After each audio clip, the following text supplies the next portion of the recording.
A chuva caía sobre os vidros altos da mansão Monteiro, como se quisesse apagar, gota por gota, o brilho cruel dos lustres.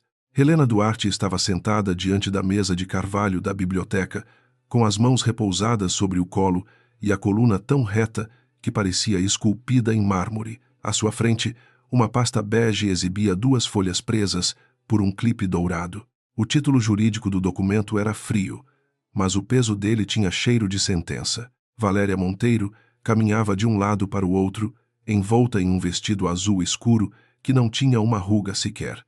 Aos 60 anos, conservava a beleza dura das mulheres acostumadas a mandar sem pedir licença. Seu cabelo prateado estava preso em um coque impecável, e seus olhos examinavam Helena com a mesma impaciência com que avaliava uma peça defeituosa de porcelana.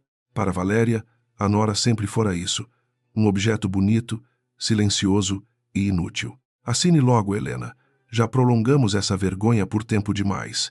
7 anos de casamento e nenhum herdeiro. Nenhum menino correndo por estes corredores. Nenhuma criança usando o sobrenome Monteiro. Você teve tempo, médicos, tratamentos, orações e paciência demais da minha parte. Agora, resta apenas dignidade, se ainda souber o que essa palavra significa. Rafael precisa seguir a vida dele, e você precisa aceitar o seu lugar fora desta família. Rafael Monteiro estava perto da lareira apagada, com o rosto virado para a janela. O reflexo dele surgia no vidro como uma sombra dividida, metade homem, metade covarde. Tinha 36 anos, ombros largos, terno caro e olhos cansados. Durante anos fora ensinado a obedecer antes de pensar, a preservar o nome da família antes de ouvir a própria consciência. Naquela tarde, a consciência ainda existia, mas falava baixo demais para enfrentar a voz da mãe. Helena olhou para ele apenas uma vez. Não havia súplica em seus olhos, nem teatralidade em sua respiração. Havia uma tristeza antiga, domesticada pela disciplina, como um animal ferido que aprendera a não sangrar em público. Ela conhecia cada fresta daquela biblioteca, cada livro falso usado para esconder contratos, cada quadro escolhido para impressionar visitas. Durante 7 anos, aprendera a sobreviver ali, primeiro como esposa esperançosa, depois como acusada sem defesa. Rafael, disse ela com voz serena. É isso que você quer? A pergunta pareceu simples demais para o tamanho da ruína. Rafael fechou os olhos por um instante e a lembrança de uma Helena mais jovem atravessou sua mente. Viu a mulher que chegara àquela casa com um vestido claro, um diploma brilhante em análise financeira e a estranha coragem de sorrir para todos, mesmo quando ninguém a recebia de verdade. Viu também corredores de hospital, exames, lágrimas escondidas no banheiro e o silêncio da mãe sempre presente. Helena, eu não sei mais o que querer, respondeu ele, sem conseguir encará-la. Nós tentamos. Eu tentei. Minha mãe tem razão em uma coisa. A família precisa continuar. A empresa precisa de estabilidade. E nós dois estamos presos a uma dor que não muda. Valéria sorriu sem mostrar os dentes.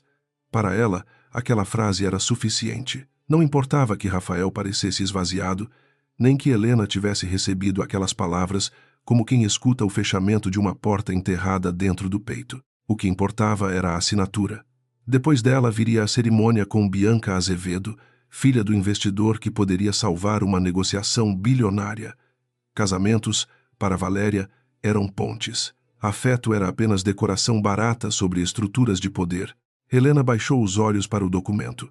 O papel dizia que a separação ocorria por desgaste irreparável da convivência, sem acusações, sem pedidos futuros, sem disputa patrimonial. A mentira cabia em poucas linhas, mas seus 7 anos de humilhação não cabiam em biblioteca alguma. Ela se lembrou do primeiro laudo que Valéria lhe entregara, com a assinatura de um médico renomado e uma frase que rasgara sua juventude. Incapacidade reprodutiva definitiva. Nenhuma esperança clínica relevante. Na época, Helena acreditara, não porque fosse ingênua, mas porque a dor chegara vestida de autoridade. Médicos, carimbos, exames e a compaixão falsa da sogra tinham formado uma cela sem grades. Valéria a abraçara naquele dia diante de Rafael, chamando-a de filha, dizendo que Deus testava as mulheres fortes. Mais tarde, quando ficaram a sós, A mesma Valéria sussurrara que força nenhuma compensava um ventre vazio dentro de uma família como os Monteiro. A caneta está aí, disse Valéria, empurrando-a com 2 dedos. Não torne isso mais vulgar do que já é. Helena pegou a caneta.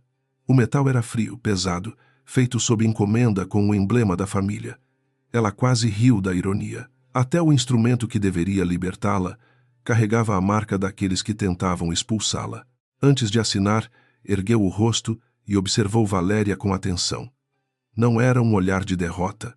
Era o olhar de alguém que arquiva uma prova, mede uma reação, guarda uma frase e sabe que o tempo, quando bem usado, pode ser uma lâmina paciente. A senhora está certa em uma coisa, disse Helena.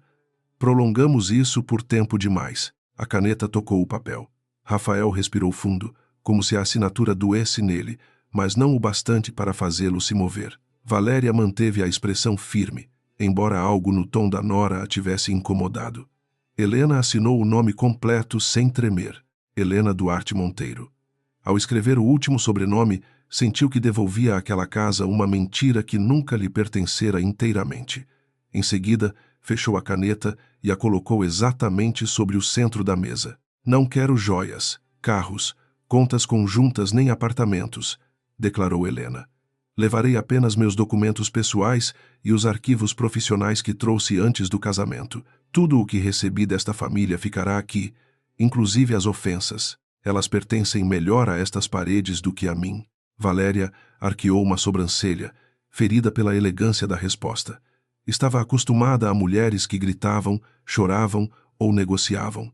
Helena fazia algo mais perigoso. Recusava o papel de humilhada. Na mente da matriarca, a nora deveria sair diminuída, carregando uma mala e a vergonha pública de não ter dado filhos ao marido. Porém, aquela serenidade lembrava uma porta trancada por dentro, e Valéria detestava tudo que não pudesse abrir com dinheiro, medo ou influência. Não tente parecer nobre, disse ela. Sua discrição será recompensada. Se não procurar jornalistas, advogados ambiciosos ou escândalos, Rafael depositará uma quantia razoável em sua conta. Você poderá recomeçar longe daqui, talvez em uma cidade menor, onde ninguém se importe com o passado.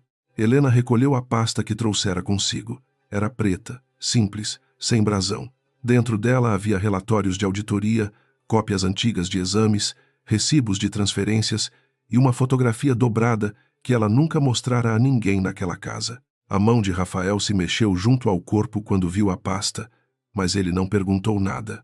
O hábito de não perguntar fora cultivado nele como uma virtude, e virtudes falsas, com o tempo, ficam parecidas com vícios. Não se preocupe, Valéria. Quando eu decidir falar, não será por impulso, será com precisão. O silêncio que se seguiu foi mais cortante que um insulto. Rafael finalmente se virou, e seus olhos encontraram os dela. Por um segundo, algo vivo atravessou o rosto dele. Uma suspeita tardia, uma memória incompleta, um medo que não sabia nomear. Helena percebeu. Valéria também. A matriarca se aproximou da mesa e pousou a mão sobre o documento assinado, como se temesse que o papel fugisse antes de cumprir sua função. Você sempre teve essa mania desagradável de falar como se soubesse mais do que os outros, disse Valéria. Talvez por isso nunca tenha sido realmente amada nesta casa. Uma mulher inteligente demais esquece que, no fim, um homem volta para onde há descendência, tradição e paz. Rafael contraiu a mandíbula, mas não defendeu Helena. O gesto mínimo bastou para concluir o julgamento. Helena levantou-se devagar, ajeitando a barra do casaco cinza. Não era uma mulher alta, mas sua presença ocupava o espaço com uma autoridade silenciosa. Tinha olhos castanhos, cabelos presos na nuca e um rosto cuja delicadeza não apagava a firmeza. Valéria sempre confundira suavidade com fraqueza. Esse fora seu primeiro erro. O segundo fora acreditar que erros antigos permaneciam enterrados. A porta da biblioteca se abriu antes que Helena a tocasse. Do lado de fora, Marta, a governanta, segurava uma bandeja vazia e fingia não ter ouvido nada. Os olhos da mulher, porém, estavam úmidos. Marta trabalhava ali havia 20 anos e vira muitas injustiças serem servidas com chá de porcelana. Helena passou por ela com um pequeno aceno. Aquela compaixão muda tinha sido, em certos dias, a única ternura verdadeira que encontrara na mansão. No corredor principal, os preparativos para a nova festa já respiravam pelas frestas. Floristas mediam arranjos brancos, funcionários poliam a escadaria, e uma organizadora de eventos falava ao telefone sobre o altar instalado no salão de inverno. A casa que acabara de expulsar uma esposa vestia-se para receber outra. Helena caminhou pelo meio da agitação sem acelerar o passo. Alguns empregados desviaram o olhar, envergonhados.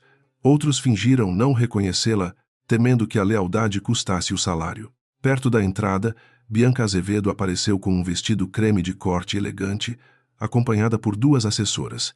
Era jovem, bonita e consciente do valor social de cada movimento. Ao ver Helena, parou com um sorriso calculado, sem a vulgaridade de uma provocação aberta.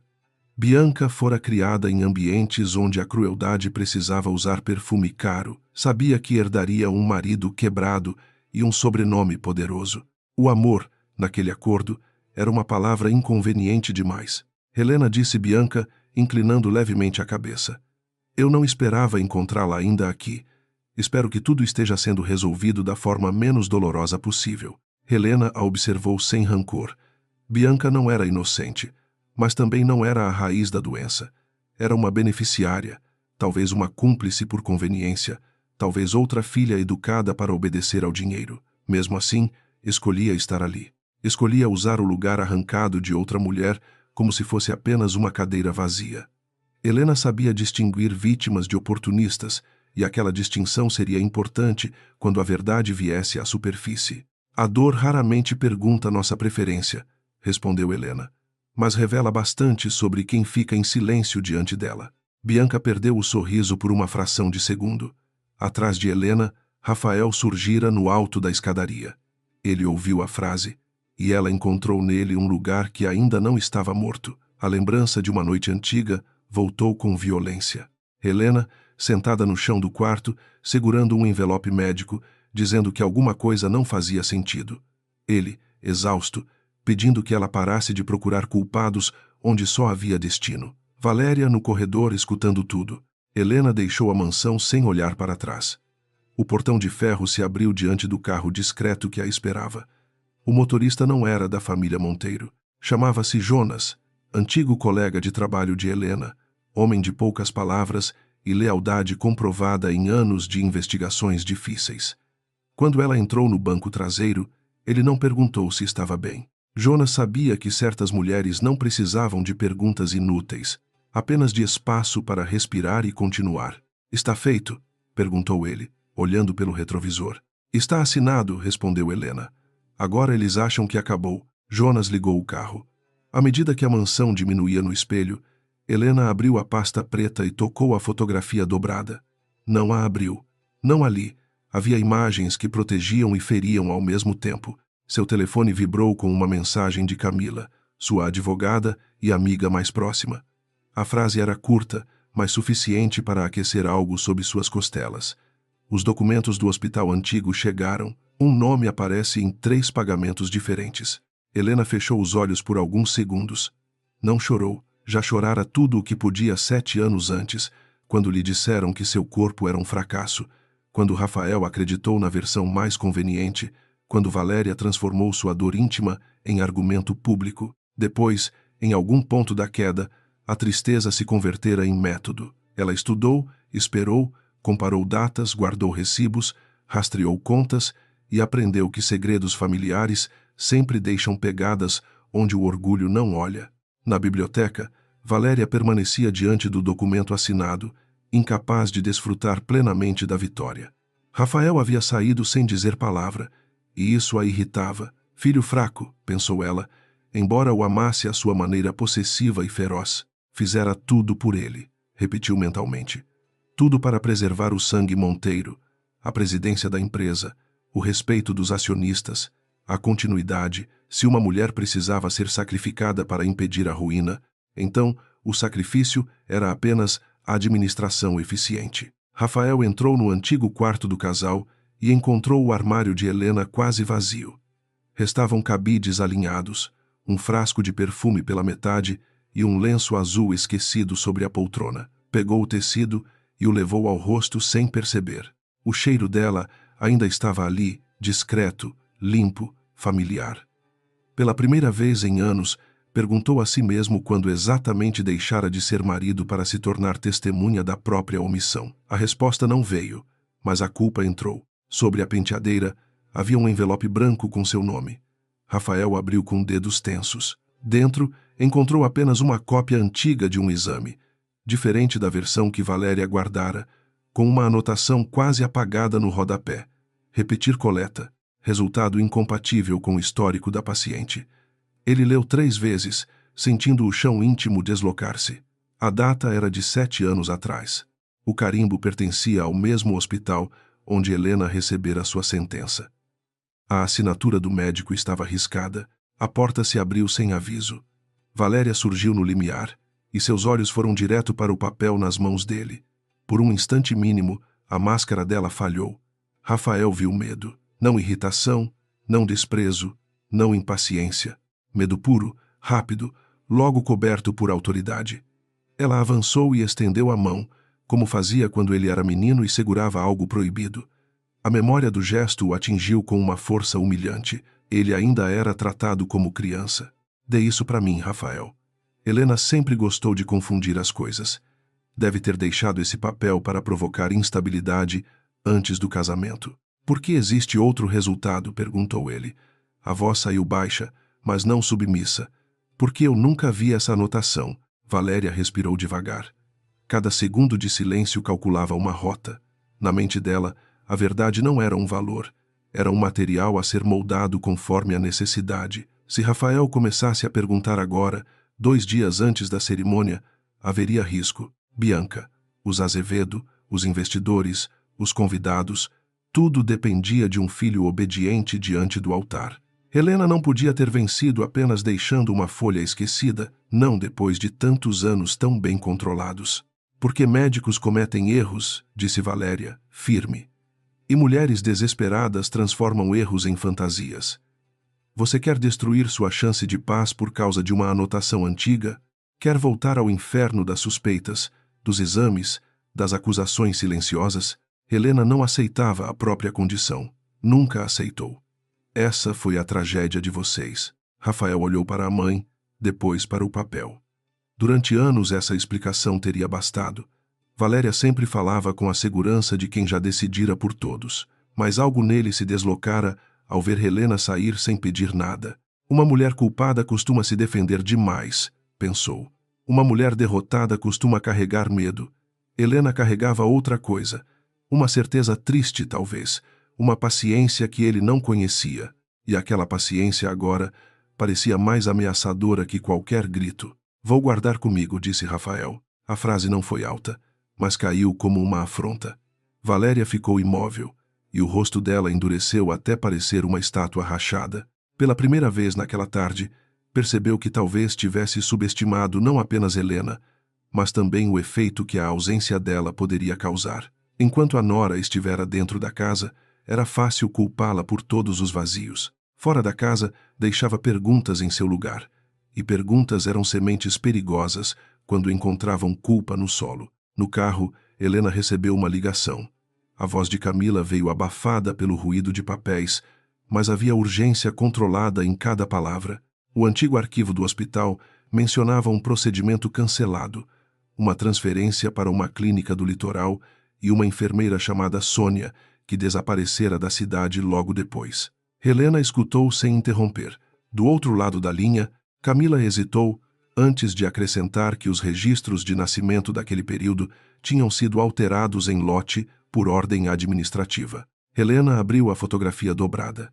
3 rostos infantis sorriam sob a luz dourada de uma praia, ainda pequenos, com cabelos despenteados pelo vento e olhos que repetiam, de formas diferentes, traços que Rafael jamais poderia negar se tivesse coragem de olhar. O peito dela apertou, não de fraqueza, mas de proteção. 7 anos antes, tinham tentado transformar sua maternidade em silêncio. Agora, a mesma família que a chamara de estéril preparava flores para celebrar uma mentira maior. Camila, disse Helena, olhando a chuva riscar a cidade. Antecipe tudo. Quero os laudos reconhecidos, os extratos organizados e a declaração de Augusto gravada com testemunhas. Valéria vai tentar apagar o caminho assim que sentir perigo. Você acha que ela já sentiu? Perguntou a advogada. Helena guardou a foto com cuidado, como quem devolve uma chama ao abrigo. Pensou em Rafael segurando talvez o envelope que deixara para trás. Não o fizera por ternura, embora a ternura ainda existisse em algum compartimento fechado. Fizera por estratégia. Um homem controlado por mentiras precisava primeiro duvidar da primeira mentira. Só então estaria pronto para encarar as demais. E Helena aprendera que justiça sem preparo podia virar apenas espetáculo inútil. Ainda não respondeu ela. Mas vai sentir. Hoje, ela perdeu uma nora que podia humilhar em particular. Em breve, vai descobrir que ganhou uma adversária que sabe esperar. Na mansão, os arranjos brancos continuavam chegando. No salão de inverno, homens montavam a estrutura do altar, enquanto Valéria descia a escada com o documento de divórcio nas mãos e um plano novo se formando atrás dos olhos. Ordenaria que investigassem Helena, bloquearia antigos funcionários, confirmaria o silêncio dos médicos pagos e manteria Rafael ocupado com Bianca. O mundo, afinal, sempre obedecera ao seu dinheiro. O que Valéria ainda não compreendia era que dinheiro compra silêncio apenas até a verdade encontrar filhos para chamá-la de volta. O apartamento de Helena ficava no último andar de um prédio antigo, diante do mar, longe dos portões de ferro, dos lustres e das vozes que sempre transformavam dor em protocolo. Quando ela abriu a porta, o cheiro de bolo de fubá recém-assado misturou-se ao sal que entrava pelas janelas. A sala era simples, mas cada objeto parecia escolhido para acolher, não para impressionar. Havia livros empilhados, desenhos presos à geladeira e 3 pares de tênis espalhados perto do sofá. Theo foi o primeiro a aparecer no corredor, segurando um carrinho vermelho na mão direita e tentando esconder a ansiedade atrás de uma expressão séria demais para seus 7 anos. Lara veio logo atrás, com os cabelos presos de qualquer jeito e uma folha cheia de contas coloridas. Miguel surgiu por último, abraçado a um dinossauro de pano, observando a mãe com aqueles olhos atentos que pareciam medir o mundo antes de confiar nele. Os 3 pararam ao mesmo tempo. Helena ajoelhou-se antes que dissessem qualquer coisa. Não queria que enxergassem o cansaço da mansão em sua altura adulta, nem a poeira emocional que Valéria tentara deixar sobre seus ombros.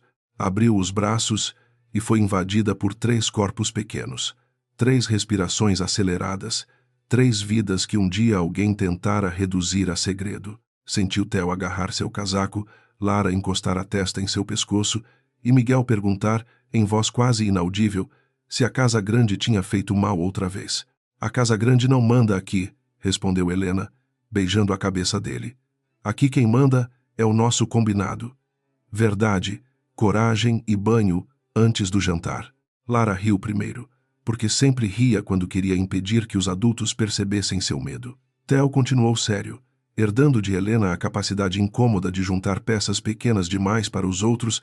Miguel apertou o dinossauro contra o peito e aceitou a brincadeira como quem aceita uma trégua. Na cozinha, Dona Célia, vizinha e guardiã improvisada daquelas crianças desde bebês, enxugava as mãos em um pano de prato e observava Helena com olhos que perguntavam sem invadir. Eles fizeram a lição, comeram fruta e brigaram por causa do lápis verde, disse Célia. Então foi uma tarde normal, graças a Deus. Helena sorriu, mas o sorriso não chegou inteiro ao rosto. A normalidade era uma construção diária, feita de horários, histórias antes de dormir e promessas nunca quebradas. Quando os trigêmeos nasceram, pequenos e furiosos contra o mundo, ela entendeu que amor não era apenas sentimento. Era logística, estratégia, vigília e renúncia. Era acordar com febre às 3 da manhã, trabalhar com olheiras, recusar medo diante do berço e aprender a mentir para protegê-los, sem permitir que a mentira a corrompesse. À noite, depois do jantar, Theo perguntou se o homem da fotografia antiga era mesmo o pai deles. A pergunta atravessou a mesa como uma colher derrubada no chão. Helena não se surpreendeu. As crianças cresciam, e suas perguntas também. Sobre a estante havia uma única foto de Rafael, retirada de um jornal de negócios, dobrada de modo que Valéria não aparecesse ao lado dele. Helena nunca quis alimentar ódio nos filhos, mas também nunca transformou a ausência em conto de fadas. Ele é o pai de vocês, respondeu ela. Mas existem verdades que foram escondidas dele e de nós. Eu não vou pedir que amem alguém que ainda não conhecem. Também não vou ensinar vocês a odiar antes de saberem tudo. Theo franziu a testa. Ele se parecia com Rafael na linha do queixo e com Helena no modo de permanecer quieto quando algo doía. Lara olhou para a mãe com os olhos cheios de uma ira clara, infantil e justa. Miguel colocou o dinossauro sobre a mesa, como se o brinquedo também precisasse ouvir. Para eles, pai era uma palavra com espaço vazio dentro. Helena sabia disso e carregava a culpa mesmo quando a razão lhe garantia que fizera o necessário. 7 anos antes, Helena acordara em uma clínica do litoral com uma enfermeira desconhecida, lhe dizendo que precisava ficar calma, porque seus filhos tinham sobrevivido. Naquele instante, ela descobriu 2 verdades ao mesmo tempo. A primeira era que não era estéril. A segunda era que alguém se esforçara muito para que ela acreditasse nisso. A gravidez fora escondida em semanas de confusão médica, sedativos, laudos contraditórios e uma viagem forçada sob pretexto de tratamento emocional, longe da imprensa. Ela se lembrava de Sônia, a enfermeira que lhe apertara a mão durante o parto e chorara escondida ao entregar os bebês. Sônia dissera que havia ordens para registrar a transferência como procedimento sigiloso e que um homem ligado à administração do hospital aparecera com documentos já prontos. Helena, enfraquecida, perguntara por Rafael. A resposta fora um silêncio carregado de pena. Só dias depois, uma carta anônima avisou que voltar à mansão colocaria as crianças em risco. A carta não explicava tudo. Dizia apenas que Valéria sabia da gravidez, que havia dinheiro circulando entre médicos e intermediários e que Rafael tinha recebido outra versão dos fatos. Helena poderia ter corrido de volta, mostrado os bebês, gritado na entrada da mansão, mas estava sozinha, sem força física, sem provas sólidas e com 3 recém-nascidos ligados a aparelhos frágeis. Escolheu sobreviver primeiro. Muitas pessoas confundem prudência com rendição. Helena aprendeu a deixar que confundissem. Com o tempo, construiu uma vida de aparência modesta e estrutura inflexível. Voltou ao trabalho como consultora de auditoria forense, analisando fraudes corporativas para empresas que nunca imaginavam que a mulher discreta, diante das planilhas, havia vencido uma guerra silenciosa antes do café da manhã. Enquanto rastreava desvios de executivos arrogantes, rastreava também as sombras do próprio passado.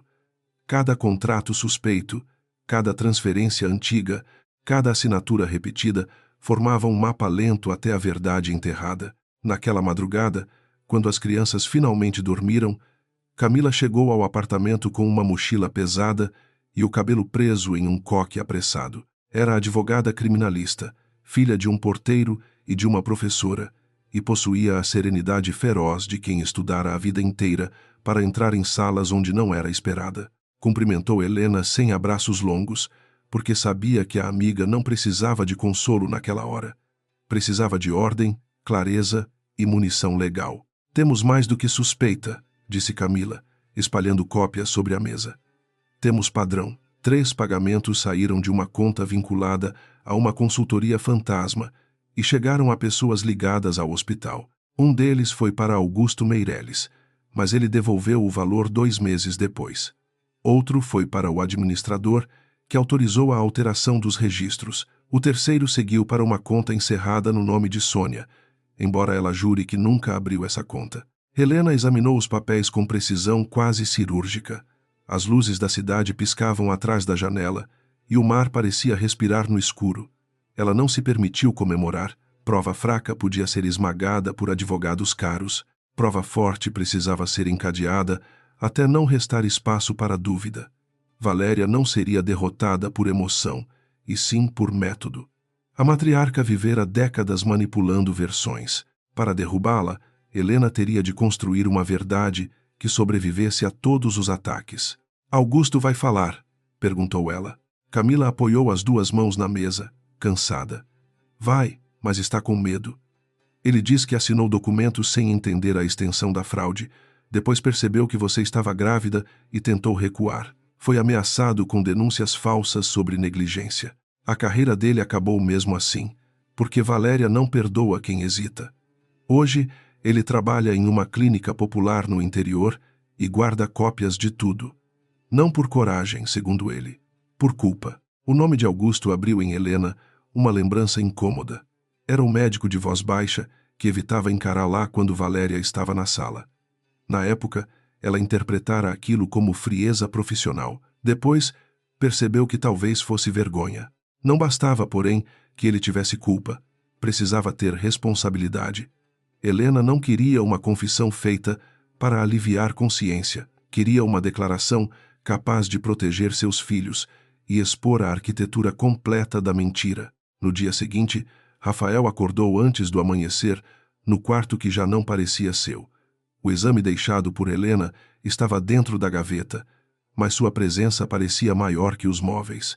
Bianca enviara mensagens sobre degustação, flores e a lista final de convidados. Valéria marcara reuniões com assessores de imagem. Tudo avançava como se a vida pudesse ser empurrada por uma agenda. Ainda assim, Rafael permaneceu sentado na beira da cama, olhando para o vazio onde Helena costumava deixar os sapatos. Ele tentou lembrar a última vez em que havia perguntado a ela o que sentia, sem esperar uma resposta conveniente. Não conseguiu. Recordou apenas cenas quebradas. Helena estudando laudos à noite, Helena dizendo que um número de registro não batia, Helena pedindo que procurassem outro especialista sem a presença de Valéria. Ele se irritara, acusando-a de transformar sofrimento em obsessão. Agora, aquela palavra o envergonhava. Talvez obsessão fosse apenas o nome que os culpados davam à persistência dos feridos. No café da manhã, Valéria falava com Bianca sobre a disposição das mesas, como se nenhuma rachadura ameaçasse o chão. Rafael observou as duas mulheres. A noiva sorria, bonita e treinada, mas havia tensão em seus dedos. Ela também era peça em um tabuleiro que aceitara jogar.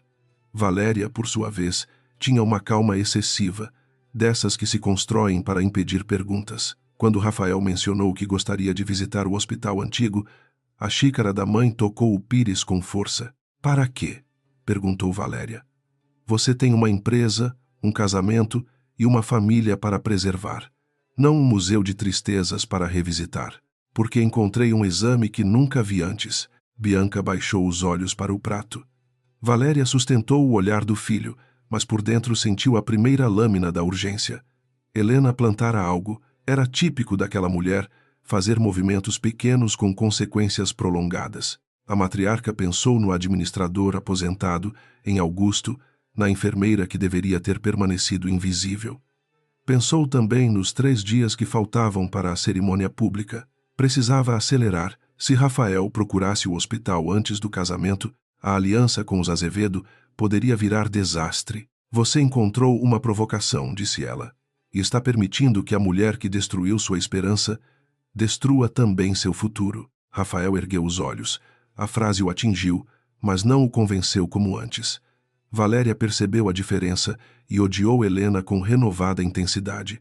Havia humilhações que a matriarca distribuía com prazer. Mas medo era algo que preferia não reconhecer em si mesma. Naquela manhã, enquanto ordenava que o motorista trouxesse o carro, já decidira telefonar para Nogueira, seu homem de confiança, especialista em resolver problemas que não podiam aparecer nas atas de reunião.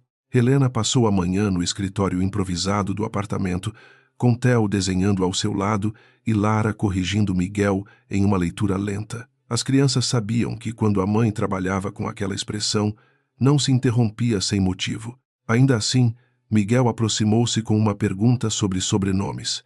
Queria saber por que no documento da escola eles usavam Duarte e não Monteiro.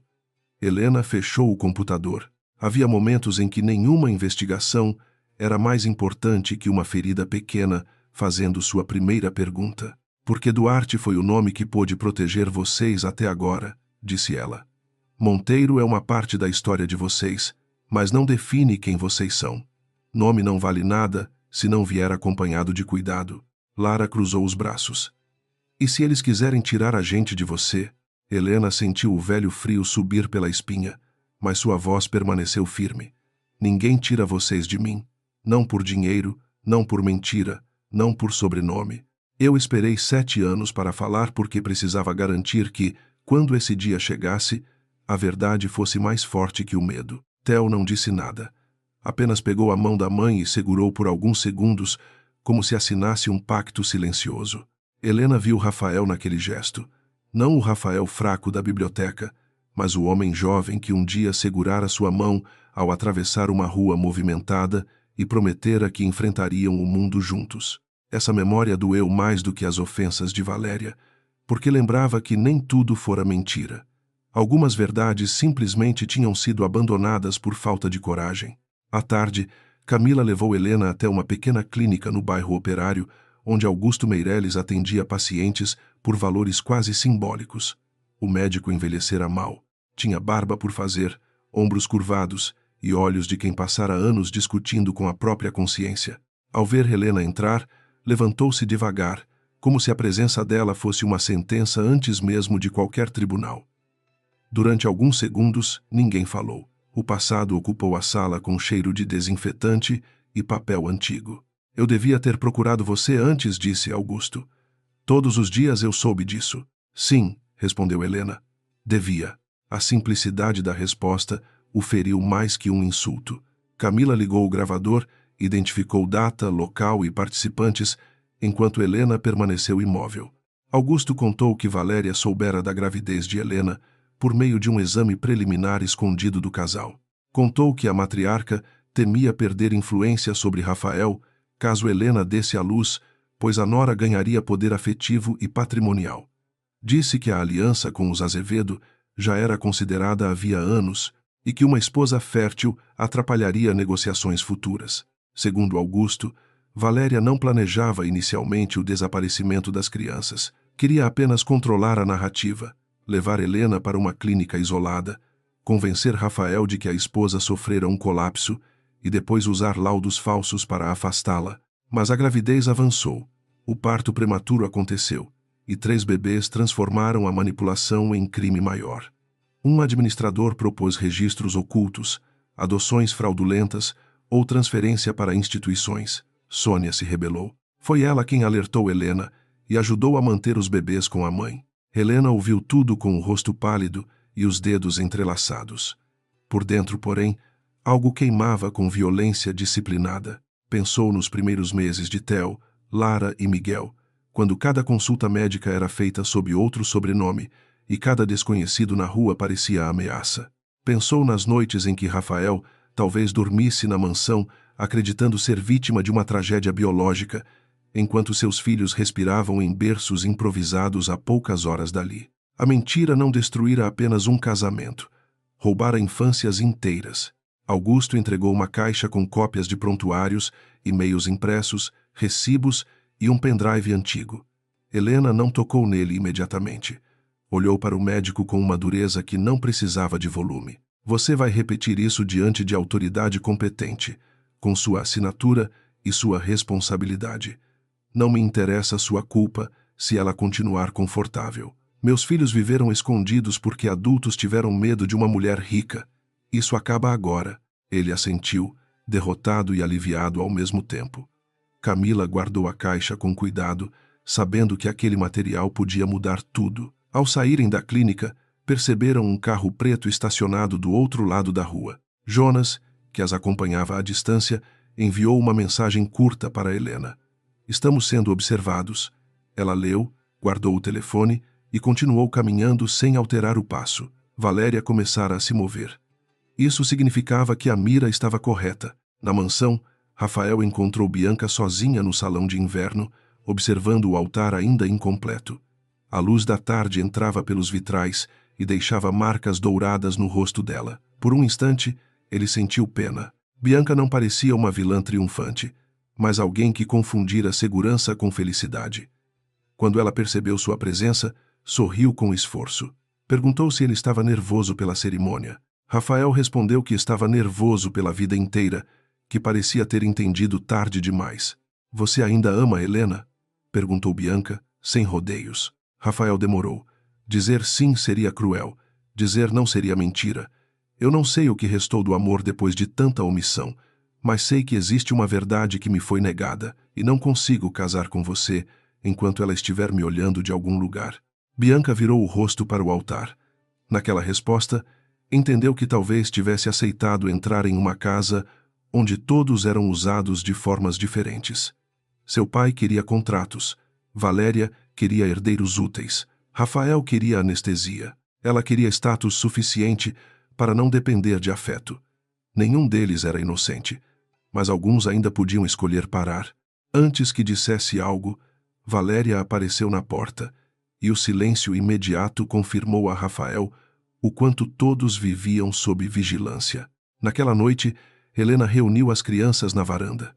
O mar estava escuro, mas a lua desenhava um caminho prateado sobre a água. Ela contou que talvez precisassem enfrentar dias difíceis, com pessoas fazendo perguntas e dizendo coisas injustas.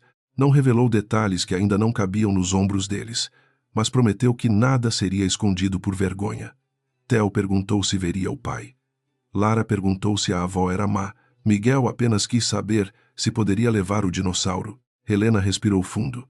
Vocês podem levar o que der coragem. Quanto ao pai de vocês, talvez ele precise olhar para a verdade. E quanto à avó, uma pessoa se torna perigosa quando acredita que amor é posse e que dinheiro apaga o sofrimento dos outros. Não quero que vocês carreguem ódio. Quero que aprendam a reconhecer o que nunca devem se tornar. Depois que os filhos dormiram, Helena ficou diante da janela com a pasta preta aberta sobre a mesa. Havia uma lógica se formando. A cerimônia seria pública. Valéria apostava na vergonha como arma, usando convidados, imprensa social e acionistas para tornar irreversível a nova união. Talvez fosse exatamente ali que a verdade devesse aparecer, não como vingança teatral, mas como restauração diante das mesmas testemunhas convocadas para enterrar Helena. Camila percebeu o pensamento antes que ela o dissesse. Você está considerando levar as crianças ao casamento? Helena fechou a pasta devagar. Estou considerando impedir que outra mentira seja celebrada como se fosse bênção, mas só farei isso se todas as garantias estiverem prontas. Laudo de DNA, ordem de preservação dos documentos, declaração de Augusto, proteção para Sônia e notificação aos órgãos competentes. Meus filhos não serão usados como espetáculo. Eles entrarão naquele lugar como pessoas, não como prova viva para satisfazer curiosidade. Camila assentiu, orgulhosa e preocupada. Sabia que Helena caminhava sobre uma linha estreita entre justiça e exposição, mas também sabia que Valéria só temia uma coisa acima de processos, temia perder controle diante de plateia qualificada. Por isso, escolhera humilhar Helena no silêncio da biblioteca e celebrar Rafael no salão iluminado. A matriarca acreditava que a luz pertencia aos vencedores. Helena, porém, aprendera que a luz também podia revelar rachaduras em ouro polido. No quarto da mansão, Rafael abriu novamente o exame antigo. Desta vez, encontrou no verso uma marca quase invisível, um número de protocolo escrito à mão, digitou o código no computador, acessando arquivos empresariais que guardavam contratos médicos antigos da família. O sistema pediu uma senha administrativa que ele não possuía. Antes, teria desistido. Agora, copiou o número e enviou para um antigo colega da área de auditoria interna, alguém que devia favores a Helena, não a Valéria. Minutos depois, recebeu apenas uma frase. Esse protocolo foi vinculado a 3 nascimentos sigilosos no litoral. Rafael leu a mensagem até as letras se deformarem. 3. A palavra atravessou seu corpo como uma porta arrombada. 3 nascimentos. Litoral. Helena. A memória dela perguntando, anos antes, se ele confiava nela mais do que em qualquer laudo, voltou inteira, brutal, imperdoável. Ele se levantou tão rápido que a cadeira caiu. Do corredor, a voz de Valéria chamou seu nome. Rafael não respondeu. Pela primeira vez em muito tempo, caminhou não para onde a mãe chamava, mas para longe dela.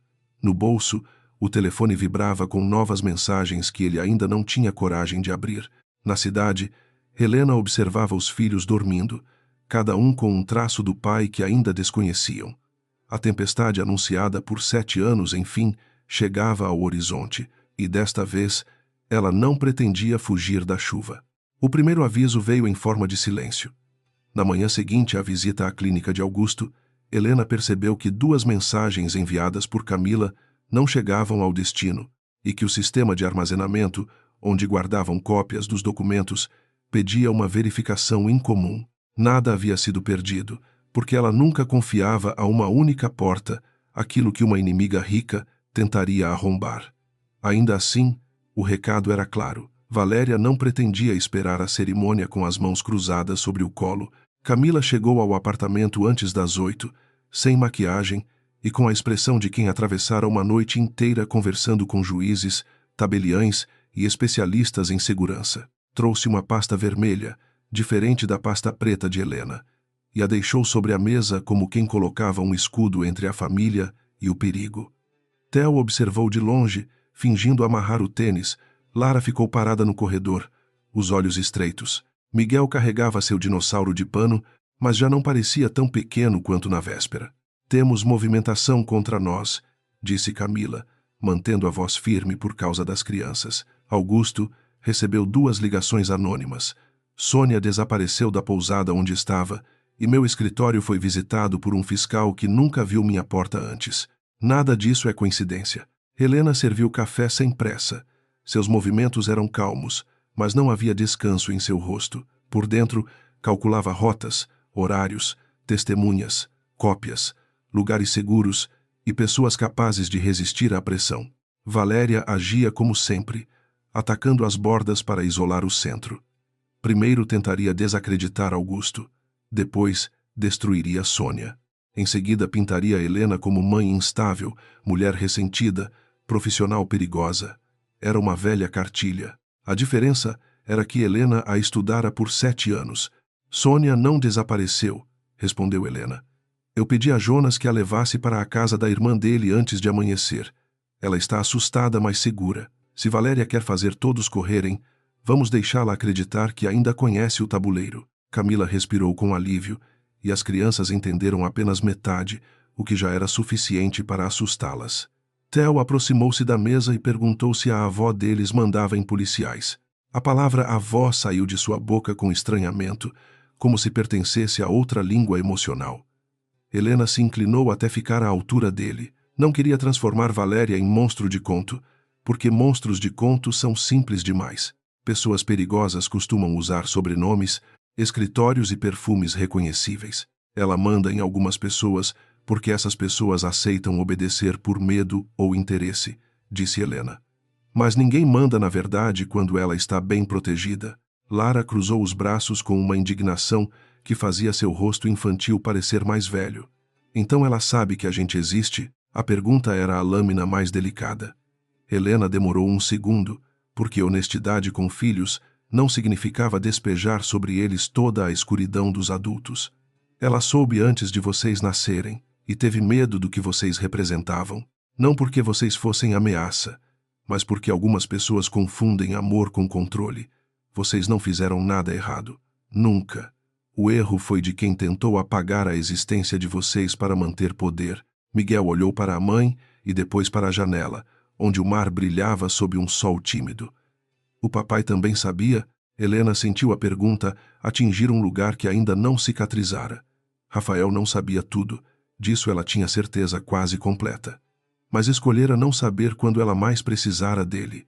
Essa diferença, embora real, era difícil de explicar a uma criança. Ele ouviu mentiras e acreditou nelas. Isso não o torna inocente de tudo, Miguel.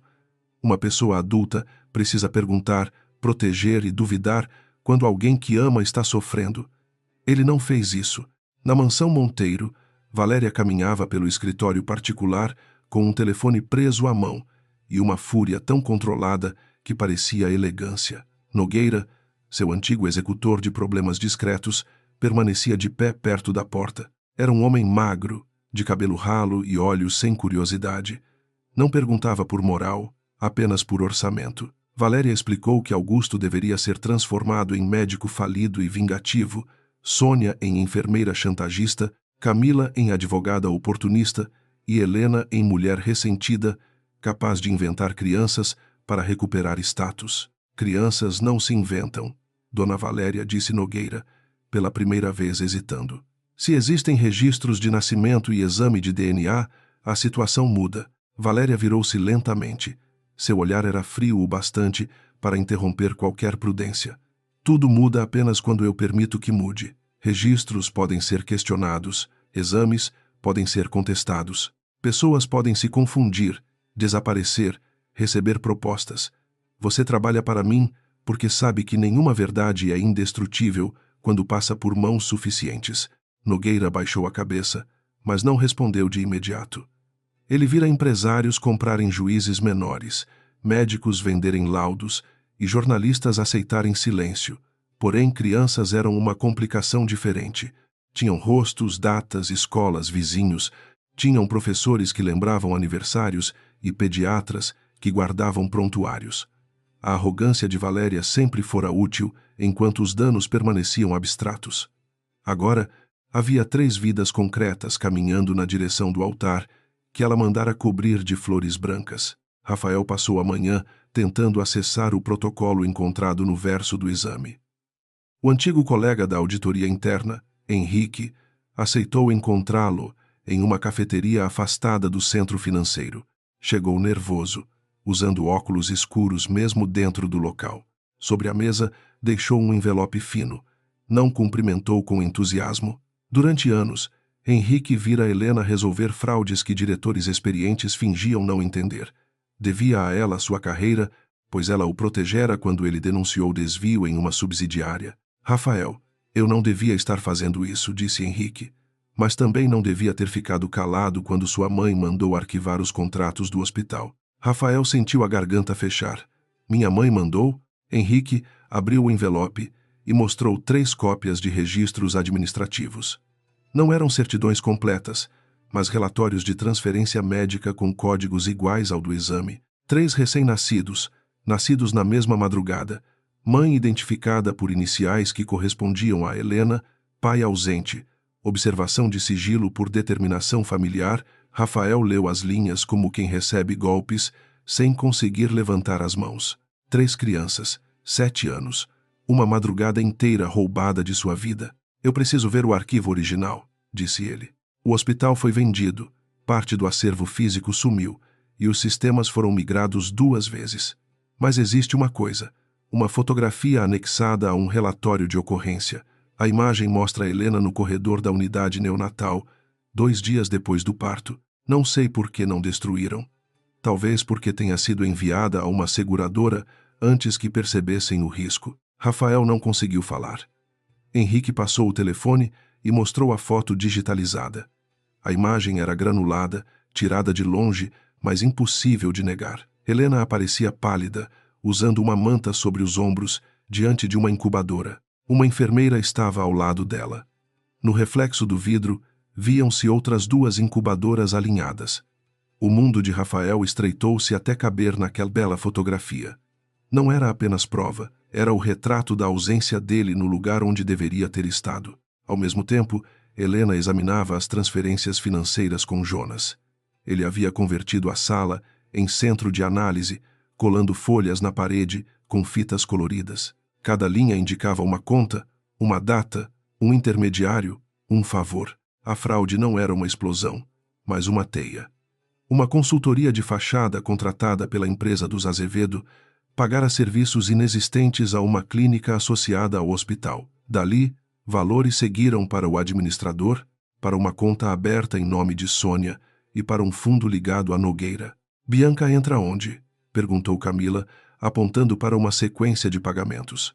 Helena observou o nome da família Azevedo, repetido em contratos de fornecimento hospitalar. Talvez ela não tenha participado da fraude original, mas a família dela se beneficiou do mesmo sistema. Valéria não escolheu a nova noiva apenas por fertilidade social. Ela escolheu alguém preso por interesses antigos.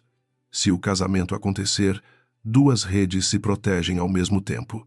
Se cair, as 2 sangram. Camila olhou pela janela, onde Theo ajudava Miguel a empinar uma pipa pequena na varanda, enquanto Lara desenhava 3 escudos em uma folha. Você sabe que levar isso ao casamento vai ferir as crianças, mesmo com cuidado. Eu sei, disse Helena. Por isso elas só irão se quiserem e depois de entenderem o suficiente. Não serão empurradas para a verdade como eu fui empurrada para a mentira, mas esconder de novo também seria uma forma de obedecer a Valéria. Naquela tarde, Valéria visitou Bianca no apartamento de luxo dos Azevedo. A noiva estava cercada por provas de vestido, joias e contratos sociais disfarçados de preparativos românticos. Quando ficaram a sós, a matriarca dispensou gentilezas. Disse que Helena estava tentando perturbar Rafael, que talvez aparecesse com acusações absurdas, e que Bianca precisava sorrir, permanecer firme e jamais demonstrar dúvida. Bianca ouviu em silêncio, mas a pergunta feita no dia anterior por Rafael ainda queimava. Você ainda ama Helena? Ela não sabia se tinha inveja daquela dor ou medo dela. Existem crianças? Perguntou Bianca, surpreendendo a si mesma. Valéria parou diante do espelho. No reflexo, seu rosto pareceu por um instante mais velho. Existem boatos, e mulheres desesperadas costumam fabricar instrumentos de chantagem. Eu perguntei se existem crianças, não boatos. A mão de Valéria fechou-se ao redor da bolsa. Era imperdoável que Bianca, criada para ser conveniente, ousasse buscar substância sob a versão oferecida. Cuidado, minha querida. Nesta altura, sua família está tão comprometida quanto a minha. O altar de sábado não é apenas uma celebração. É uma assinatura pública. Se você tremer, seu pai perderá contratos que ele ainda nem terminou de anunciar. Bianca empalideceu. Pela primeira vez, o casamento pareceu menos uma escada e mais uma algema revestida de seda. Ela pensou em Rafael no salão, com olhos de homem perseguido por uma porta que se abriu tarde. Pensou em Helena, caminhando pela mansão sem implorar. Aquela mulher devia ter algo muito poderoso para não pedir nada. Bianca percebeu que invejara o lugar de esposa, mas talvez o lugar estivesse construído sobre um cemitério de escolhas covardes. Rafael foi ao hospital antigo ao fim da tarde, mesmo após receber 3 ligações da mãe. O prédio fora reformado, com paredes claras e recepção moderna, como se tinta nova pudesse inocentar corredores velhos. Uma funcionária jovem não encontrou nada em seu nome, mas um enfermeiro aposentado, chamado Paulo Massura, reconheceu a fotografia quando Rafael a mostrou. O homem olhou ao redor antes de falar. Sua prudência tinha o peso de quem vivera tempo suficiente para temer sobrenomes poderosos. Eu estava de plantão naquela semana, disse Paulo. Sua esposa quase morreu. Os bebês eram pequenos, mas fortes. A doutora Sônia enfrentou gente graúda por causa deles. Depois, mandaram todo mundo esquecer. Quem não esqueceu, saiu. Rafael apoiou a mão no balcão. A palavra esposa, dita no presente moral de uma lembrança, doeu mais do que a palavra ex em qualquer documento. Por que ninguém me avisou? Paulo olhou para ele com uma mistura de pena e reprovação. Senhor Rafael, com todo respeito, homens muito ricos costumam achar que serão avisados das coisas importantes, mas às vezes precisam procurar. Naquela semana, sua mãe esteve aqui 3 vezes. O senhor, nenhuma. A frase não era injusta. Por isso cortou tão fundo. Rafael deixou o hospital com a fotografia impressa dentro do paletó e uma náusea que dinheiro nenhum poderia aliviar. Sentou-se no carro e lembrou da semana em questão. Valéria lhe dissera que Helena estava em repouso emocional, que não queria vê-lo, que a presença dele agravaria uma crise. Ele acreditara porque era mais fácil sofrer ofendido do que romper a parede de autoridade construída pela mãe. A covardia, percebeu, também pode usar roupa de dor. Na casa segura de Jonas, Sônia gravou seu depoimento diante de Camila. Chorava pouco, mas suas mãos tremiam. Contou que Valéria aparecera no hospital com flores e documentos, tratando todos como empregados particulares. Contou que ouviu uma conversa sobre afastar Helena de Rafael até a cerimônia com os Azevedo ser possível no futuro. Contou que viu uma funcionária falsificar a assinatura da paciente em autorizações médicas. Por fim, contou que entregou a carta anônima porque não suportou ver 3 bebês reduzidos a problema patrimonial. Helena assistiu à gravação depois que as crianças dormiram. A cada detalhe seu rosto se fechava mais, não em surpresa, mas em confirmação. O sofrimento antigo ganhava datas, nomes e vozes. Isso não o tornava menor. Tornava-o utilizável contra os culpados. Camila avisou que já havia protocolado pedido de preservação urgente dos arquivos hospitalares e comunicado o Ministério Público. Também preparava uma ação de reconhecimento de paternidade com tutela de proteção. O cerco legal começava a se formar. Valéria vai atacar minha capacidade como mãe, disse Helena. Vai dizer que escondi as crianças por vingança. Então mostraremos por que você precisou esconder, las respondeu Camila. E mostraremos que você nunca pediu dinheiro, nunca explorou o sobrenome, nunca expôs os três antes de ter provas. Isso importa. Helena olhou para o corredor dos quartos. Atrás de uma porta, Lara dormia com a luz acesa. Atrás de outra, Theo provavelmente fingia dormir enquanto pensava demais. Miguel murmurava às vezes durante o sono, chamando a mãe quando sonhava com portas fechadas. Helena sentiu uma ternura imensa e uma raiva igualmente grande. Não eram sentimentos opostos. A ternura dizia por quem ela lutava. A raiva lembrava contra o quê. Entre as duas, ela escolhia agir com exatidão. Valéria convocou Rafael para o escritório naquela mesma noite. Ele chegou com o rosto pálido e a fotografia no bolso. Ela já sabia que ele fora ao hospital. Nogueira falhara em impedir a visita, e isso a deixava furiosa. Sobre a mesa, havia um dossiê preparado para destruir Helena. Fotos dela entrando na clínica de Augusto, relatórios sobre sua vida financeira, insinuações sobre instabilidade emocional e até imagens das crianças vistas à distância. Rafael viu uma delas antes que Valéria fechasse a pasta. O impacto foi silencioso. 3 crianças na praia, uma menina entre 2 meninos.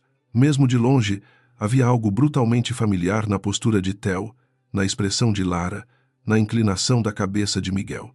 Rafael deu um passo para trás. Valéria percebeu tarde demais que tentara esconder fogo com papel. Quem são eles? Perguntou ele, embora a resposta já caminhasse por seu sangue. A matriarca ergueu o queixo, pronta para mais uma versão. Mas a voz do filho veio diferente.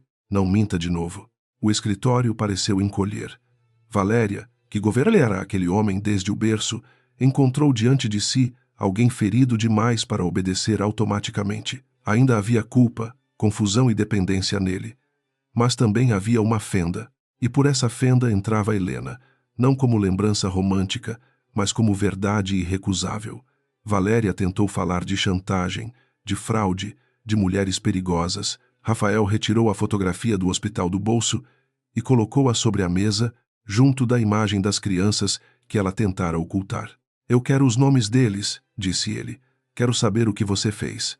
Valéria olhou para as fotografias, depois para o filho. Por um segundo, toda a sua arquitetura de poder pareceu suspensa por um fio. Então escolheu a pior saída possível, a mesma que escolhera a vida inteira, a arrogância. Eu fiz o que você não teve coragem de fazer. Protegi a família de uma mulher que teria usado esses filhos para dominar você. Protegi seu futuro, Rafael. Protegi o nome Monteiro. Ele cambaleou como se a confissão parcial fosse um empurrão físico. Não havia remorso nela, apenas propriedade. Rafael entendeu, enfim, que a mãe não negara seus filhos por dúvida, mas por cálculo. A sala girou lentamente ao redor dele. Valéria continuava falando, justificando, transformando o crime em sacrifício materno. Ele parou de ouvir. Pela primeira vez, imaginou Helena sozinha, parindo 3 crianças enquanto ele aceitava a comodidade de uma mentira. A vergonha o deixou sem ar. No apartamento à beira-mar, Helena recebeu uma mensagem de número desconhecido pouco depois da meia-noite. Era uma imagem. A fotografia do hospital, seguida de uma frase curta. Eu vi. Não peço perdão por mensagem. Preciso saber se eles estão bem. Ela permaneceu imóvel diante da tela. Reconheceu a mão tardia de Rafael, tentando tocar uma porta que fechara 7 anos antes. Não respondeu de imediato. Caminhou até o quarto dos filhos e observou cada respiração, cada rosto salvo do apagamento. Quando voltou à sala, escreveu apenas uma frase. Eles estão vivos, apesar de todos vocês. Depois desligou o telefone e fechou os olhos. Não era crueldade, era limite. Rafael teria de atravessar a própria culpa, sem usar a dor dela como ponte fácil. Na mansão, ele leu a resposta sentado no chão do escritório vazio, enquanto Valéria, do outro lado da porta, exigia que ele abrisse. Pela primeira vez, a voz da mãe parecia distante. A verdade, enfim, fazia mais barulho. O sábado nasceu com uma luz limpa demais para a sujeira que tentava esconder. Na mansão Monteiro, jardineiros aparavam cercas, garçons alinhavam taças e músicos afinavam instrumentos sob o teto de vidro do salão de inverno. As flores brancas, escolhidas por Valéria, cobriam colunas, mesas e arcos, como uma neve artificial derramada sobre madeira escura. Tudo parecia preparado para convencer os convidados de que ali havia pureza, continuidade e bênção. Apenas Rafael, parado diante do espelho do quarto, sabia que o branco também podia servir para cobrir cadáveres morais. Ele vestia o fraque sem reconhecer o homem refletido. O rosto estava barbeado, o cabelo penteado, os botões fechados por mãos treinadas, mas dentro dele havia uma desordem que nenhum alfaiate poderia corrigir. Desde a mensagem de Helena, não dormira mais que alguns minutos quebrados por imagens de incubadoras, corredores e 3 crianças na praia. Queria ir até o apartamento dela, bater à porta, ajoelhar-se se fosse preciso, mas Camila respondera por Helena com uma frase seca. Hoje, compareça ao altar e escute. Valéria entrou sem bater, como sempre fizera, trazendo no rosto uma calma de aço. Usava um vestido de seda verde escuro e um broche de esmeralda herdado da família, símbolo de autoridade mais que de elegância. Observou Rafael dos pés à cabeça e ajeitou a lapela dele, ignorando o modo como o filho endureceu ao toque. Para ela, aquele casamento ainda era possível. Bastava atravessar a cerimônia, selar a aliança pública e transformar qualquer acusação posterior em ataque de mulher rejeitada. Você está pálido, disse ela. Homens importantes ficam nervosos antes de decisões importantes. Não confunda nervosismo com dúvida.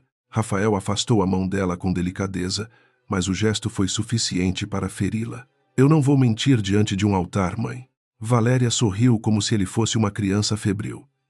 Ninguém está pedindo que minta. Você só precisa cumprir uma escolha adulta. Helena teve anos para falar e preferiu o teatro na véspera. Pense nisso. Uma mãe verdadeira protegeria as crianças do escândalo, não as usaria para destruir uma família. A palavra mãe, saindo da boca de Valéria, provocou nele uma revolta silenciosa. Rafael pensou nos anos em que ela definira maternidade como posse, casamento como contrato e honra como fachada.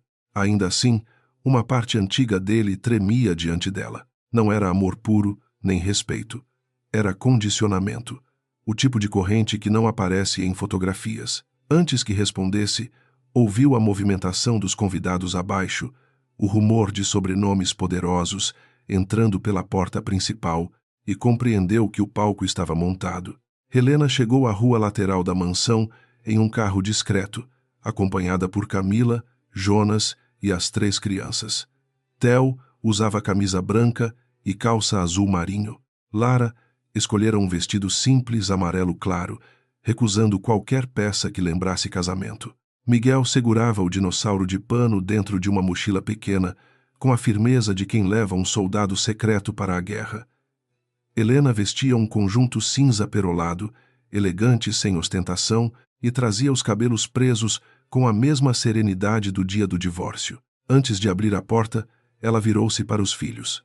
Não havia como tornar aquele momento leve, mas podia torná-lo honesto. Disse que eles entrariam apenas até onde se sentissem seguros, que ninguém teria permissão para tocá-los sem consentimento e que Camila estaria ao lado deles o tempo todo. Explicou que algumas pessoas olhariam por curiosidade, outras por culpa, outras por crueldade. Olhares, porém, não definiam ninguém. O que os definia era saber por que estavam ali. Estamos indo buscar justiça? Perguntou Theo. Estamos indo impedir que uma mentira continue usando o lugar da verdade, respondeu Helena. Justiça vem quando adultos responsáveis fazem sua parte depois disso. Lara segurou a mão de Miguel e ergueu o queixo. Eu quero ver o rosto dele, do nosso pai. Helena sentiu a frase apertar seu peito, mas assentiu. Não tinha direito de roubar dos filhos a possibilidade de olhar, mesmo que o olhar doesse.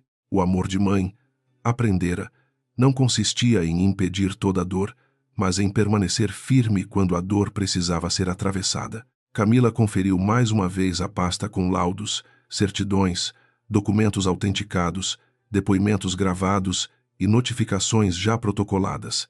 Nada dependia apenas do impacto da cena. A cena serviria à verdade, não o contrário. No salão de inverno, Bianca caminhou até a entrada lateral usando um vestido de noiva impecável, com véu leve e joias discretas. Todos elogiaram sua beleza, mas poucos perceberam a rigidez de seus ombros. Ela havia passado a madrugada lendo mensagens antigas do pai sobre contratos com os Monteiro, termos de confidencialidade e cláusulas que nunca deveriam existir em uma história de amor. Não tinha provas completas, mas tinha instinto suficiente para saber que estava prestes a se casar dentro de uma fraude emocional. Seu pai, Álvaro Azevedo, segurou-lhe o braço com firmeza excessiva. Sorria. Hoje não é dia de hesitar. Bianca olhou para ele. Durante a vida inteira, aprendera que riqueza protegia do abandono, mas naquela manhã percebeu que também podia fabricá-lo. Ela estava cercada por convidados e ainda assim sozinha. Rafael a esperava no altar sem desejo. Valéria a usava como selo. Seu pai a tratava como parte de uma fusão empresarial. E Helena, a mulher oficialmente excluída, talvez fosse a única naquele enredo que ainda lutava por algo que não podia ser comprado. A música começou. Os convidados se levantaram. Valéria ocupou a primeira fileira como rainha de um reino polido, recebendo cumprimentos com pequenas inclinações de cabeça. Rafael ficou no altar, mas sua postura não era de noivo. Era de réu diante de si mesmo. Quando Bianca apareceu, houve murmúrios admirados, flashes contidos, sorrisos calculados. Ela caminhou devagar, olhando para o homem que deveria aceitar como destino. Rafael encontrou seus olhos, e ambos compreenderam, sem palavra alguma, que aquela união já nascera sem verdade. O celebrante iniciou uma fala sobre compromisso, família e continuidade. Cada termo parecia cuidadosamente escolhido para beneficiar os mentirosos. Valéria relaxou um pouco. Mais alguns minutos, pensou. Apenas alguns minutos, e depois qualquer tempestade pareceria ataque contra uma esposa recém-casada. A imprensa social registrava discretamente imagens do ambiente. Acionistas importantes ocupavam lugares de honra. Nogueira estava no fundo do salão, atento, pronto para retirar qualquer inconveniente antes que chegasse perto demais do centro. Então as portas principais se abriram. O som não foi alto, mas interrompeu tudo. As cabeças se viraram em onda, primeiro irritadas, depois curiosas, por fim, atônitas. Helena entrou sem pressa, com Camila à sua direita e Jonas alguns passos atrás. Entre eles, Theo, Lara e Miguel caminharam de mãos dadas. Não havia música para aquela entrada, apenas o ruído das respirações presas. O rosto de Rafael perdeu a cor. Bianca fechou os olhos por um instante, como se uma resposta temida tivesse finalmente recebido forma humana. Theo viu o homem no altar e parou por meio segundo. Era estranho encontrar em um desconhecido o desenho de si mesmo. Lara apertou sua mão, mas seus olhos ficaram fixos em Rafael com coragem furiosa. Miguel escondeu metade do rosto atrás do ombro da irmã, ainda assim olhou. Rafael desceu um degrau do altar sem perceber. A semelhança era impossível de suavizar. No queixo de Theo, nos olhos de Lara, na boca de Miguel, havia capítulos inteiros que ele não vivera. Valéria levantou-se como se a própria casa tivesse sido invadida por criminosos. "Retirem essa mulher daqui", ordenou, a voz cortante. "Isto é uma cerimônia privada." Camila ergueu a pasta vermelha antes que Nogueira se movesse. "Qualquer tentativa de impedir nossa permanência será registrada como obstrução e intimidação de testemunhas. As autoridades já foram notificadas, Dona Valéria. Há agentes a caminho, e cópias completas do material foram entregues em 3 lugares diferentes. Sugiro que ninguém toque nas crianças." O salão mergulhou em murmúrios. Helena permaneceu firme, com as mãos livres, sem gesticular além do necessário. Sua voz, quando falou, alcançou as primeiras fileiras e depois se espalhou pelo silêncio. Disse que não viera interromper um casamento por despeito, pois já havia assinado o divórcio sem pedir nada. Viera porque aquele altar estava sendo usado para legitimar uma mentira construída ao longo de 7 anos. Viera porque 3 crianças tinham sido ocultadas sob influência de pessoas presentes naquela sala. Rafael tentou dizer o nome dela, mas a voz falhou. Helena olhou para ele apenas o suficiente para marcar sua presença, não para salvá-lo da vergonha. Camila entregou ao celebrante uma cópia dos documentos e depois se voltou aos convidados. Explicou que havia laudos de DNA reconhecidos, registros hospitalares recuperados, depoimentos de profissionais envolvidos e comprovantes financeiros indicando pagamentos a intermediários. Não expôs detalhes desnecessários sobre o parto ou a saúde das crianças. A dignidade delas era o limite da revelação. Estes são Theo, Lara e Miguel Duarte, disse Helena, filhos biológicos de Rafael Monteiro, nascidos 7 anos atrás, enquanto eu era publicamente chamada de estéril dentro desta família. Eles não são acusação ambulante. São crianças. E hoje estão aqui porque a mentira que os apagou estava prestes a ser celebrada novamente. O impacto foi devastador. Uma senhora levou a mão à boca. Um acionista cochichou com um advogado. Álvaro Azevedo ficou rígido, calculando perdas antes de pensar em vidas. Bianca retirou lentamente o véu do rosto, como se precisasse respirar sem tecido entre ela e a verdade. Rafael caminhou até a base do altar, mas não se aproximou dos filhos. Alguma decência tardia o impediu de transformar o primeiro olhar em apropriação. Caiu de joelhos não diante de Helena, mas diante do próprio fracasso. Eu não sabia, disse ele, com voz quebrada. Eu juro que não sabia deles. Lara respondeu antes de Helena. Mas devia ter procurado. A frase de uma criança atravessou o salão com mais força que qualquer documento. Rafael abaixou a cabeça, devastado. Theo continuou olhando para ele com seriedade antiga, enquanto Miguel apertava a mochila contra o peito. Helena sentiu vontade de envolver os três e sair dali, mas sabia que aquele era o momento em que a mentira tentaria virar fumaça. Valéria ainda estava de pé, respirando como quem se recusava a perder o oxigênio da própria autoridade. Isto é manipulação, gritou Valéria, abandonando a elegância. Helena sempre foi inteligente, fria, calculista. Ela esperou o momento de maior exposição para nos chantagear. Esses exames podem ser forjados, esses depoimentos podem ser comprados, e mesmo que essas crianças tenham o sangue Monteiro, isso não prova que ela agiu corretamente, escondendo-as de nós. Helena virou-se para a sogra com a serenidade que mais a enfurecia. A senhora quer discutir quem as escondeu? Camila abriu outra seção da pasta. Um áudio foi reproduzido em volume suficiente para a sala ouvir. A voz de Augusto, reconhecível para alguns convidados antigos, relatava a pressão de Valéria, a falsificação de laudos e os pagamentos feitos por consultoria de fachada. Em seguida, a voz trêmula de Sônia descreveu a noite do parto e a ordem para alterar registros. Ninguém respirava com naturalidade. Bianca levou a mão ao peito. Rafael chorava em silêncio, sem teatralidade, como alguém, enfim, atingido por uma realidade que não podia negociar. Valéria avançou um passo. Gravações editadas, pessoas ressentidas. Vocês todos sabem quem eu sou. Sabem mesmo? Perguntou Helena. Jonas então entregou a Camila uma sequência de extratos ampliados. As folhas mostravam datas, contas, empresas e valores. Não eram detalhes completos demais para o público, mas suficientes para que os advogados presentes entendessem a gravidade. O nome de uma consultoria ligada aos Azevedo apareceu em 2 páginas. Álvaro levantou-se com o rosto vermelho, acusando Helena de difamação. Bianca olhou para o pai, e nesse olhar havia uma ruptura silenciosa. Pela primeira vez, ela não parecia filha, parecia testemunha. Pai, disse Bianca, com voz baixa, mas audível.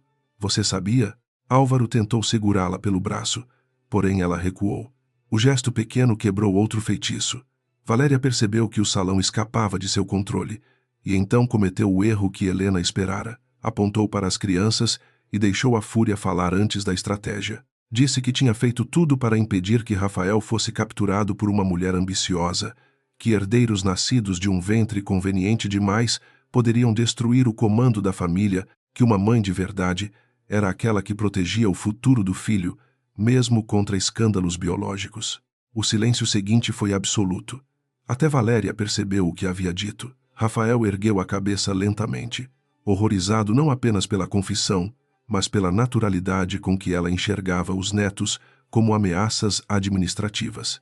Helena deu um passo à frente, colocando-se entre Valéria e as crianças sem precisar tocar nelas. Camila informou que a fala tinha sido gravada por sua equipe, assim como toda a interrupção, em razão do histórico de intimidação. Valéria olhou ao redor e encontrou celulares, câmeras e rostos que já não obedeciam. Bianca retirou a aliança provisória que segurava e a colocou sobre uma mesa próxima.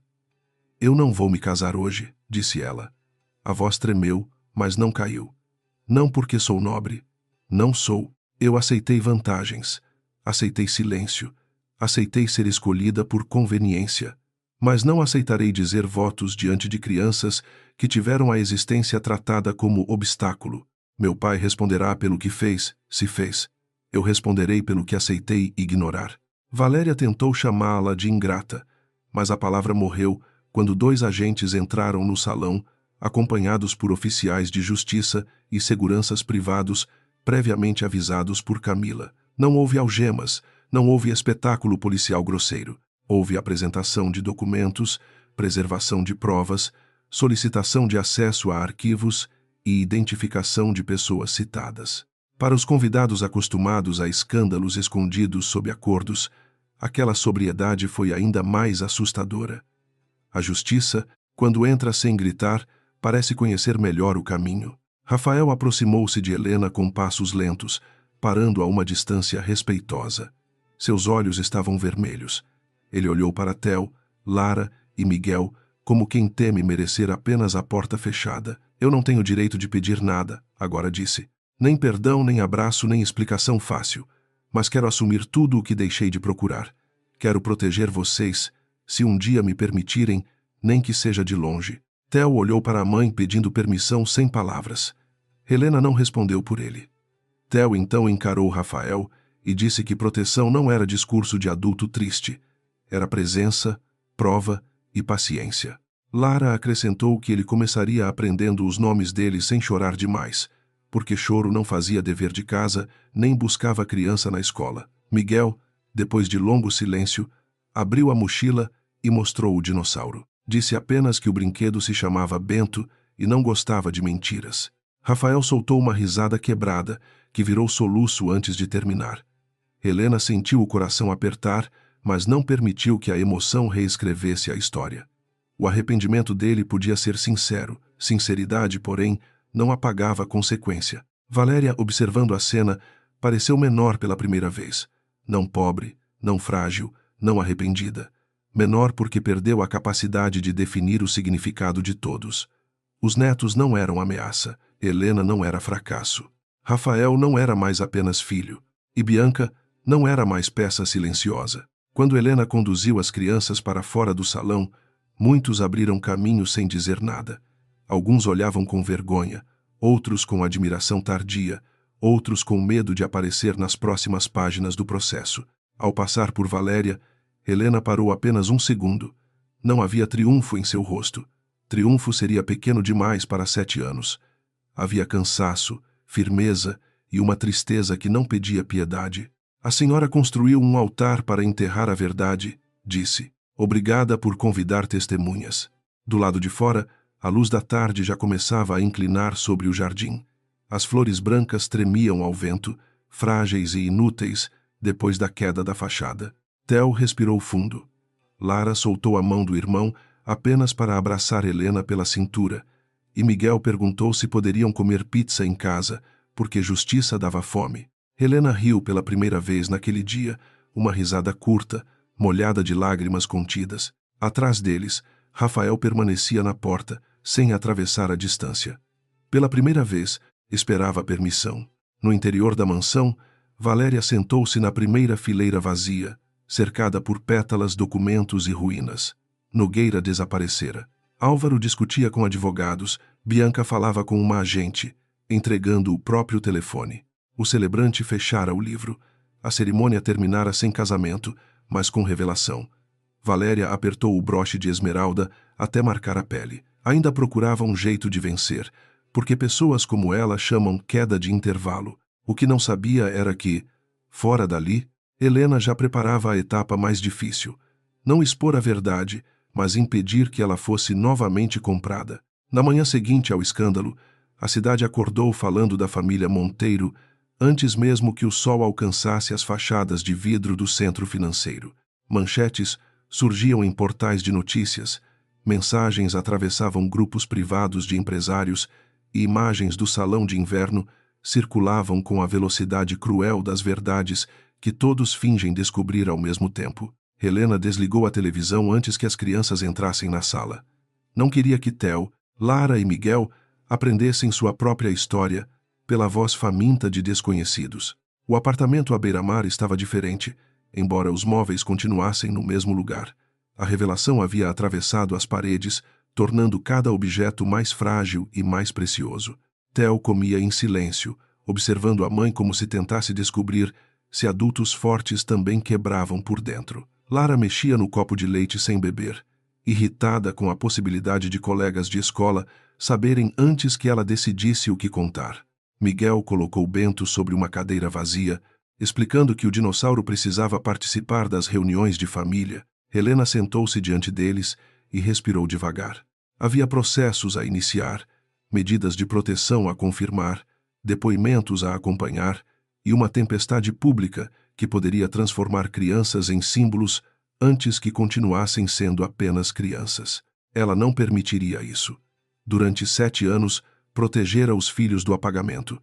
Agora, teria de protegê-los da exposição. Eram violências diferentes, mas nascidas do mesmo erro dos adultos, a tentação de usar a vida infantil como prova, argumento ou troféu. Hoje muita gente vai falar sobre nós, disse ela. Algumas pessoas vão mentir, outras vão exagerar, outras vão sentir pena sem conhecer nada. Vocês não precisam responder a ninguém para satisfazer curiosidade. A história de vocês pertence primeiro a vocês. Na escola, se alguém perguntar, podem dizer que é um assunto da família e que os adultos estão cuidando. Isso basta. Lara ergueu o rosto, os olhos brilhando com raiva. E se disserem que a gente apareceu para estragar casamento, Helena segurou a mão dela.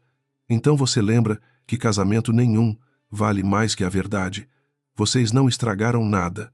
A mentira é que apodreceu por dentro e caiu quando recebeu luz. Camila chegou pouco depois com notícias concretas. O pedido de preservação dos arquivos, fora deferido, a investigação sobre falsificação de documentos avançaria e Valéria seria chamada a depor. Augusto confirmara sua declaração perante a autoridade. Sônia estava sob proteção e Nogueira havia tentado deixar a cidade durante a madrugada. Fora localizado em um hotel na estrada, com 2 telefones, dinheiro em espécie e documentos de empresas de fachada. Não era prisão de novela, mas era o começo de uma cadeia de responsabilidades que dinheiro algum poderia desfazer facilmente. Helena ouviu tudo com atenção, sem alegria. A queda dos culpados não devolvia aniversários perdidos, primeiras palavras ou noites em que Rafael deveria ter segurado um bebê febril. Justiça não era a máquina do tempo.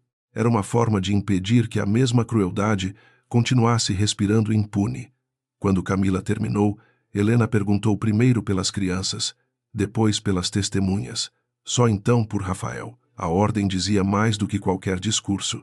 O centro da vida dela não era mais o casamento ferido, mas aquilo que ele tentara destruir. Rafael apareceu no fim da tarde, sozinho, sem motorista, sem flores e sem advogado. Ficou na calçada do prédio por quase 20 minutos antes de tocar o interfone. Helena o observou pela janela, sem pressa de decidir. Ele parecia menor fora dos ternos perfeitos, usando camisa simples e trazendo nas mãos apenas uma pasta fina. Não era o príncipe arrependido de histórias fáceis, nem o vilão completo que aliviaria a dor com simplicidade. Era algo mais difícil, um homem culpado tentando aprender a não fugir. Quando ela permitiu sua entrada, Rafael permaneceu de pé perto da porta, sem avançar.